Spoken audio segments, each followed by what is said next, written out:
Hi there. Welcome to this fourth brief tutorial on the AMIS Pro software.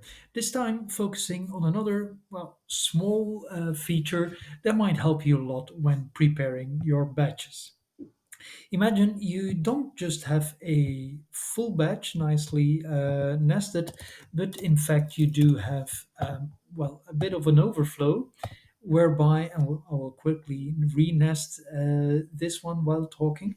There's a bit of an overflow, and you wouldn't want to go through the whole hassle of removing those parts next to it, then restarting with the remaining quantities, etc., which is all just taking some extra time. So, how do we solve that? Well, first of all, we would save this batch. In this case, I can just export the batch, which means I will actually only save what's inside the batch and have it ready to be sent to the printer. So I will do that here.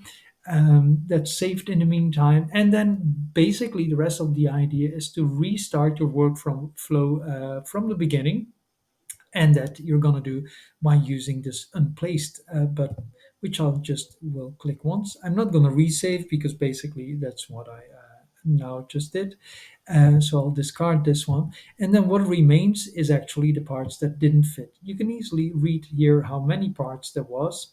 So you'd immediately also know what wasn't in the previous batch. And from here, you can restart nesting, adding more parts, etc., to just continue the work.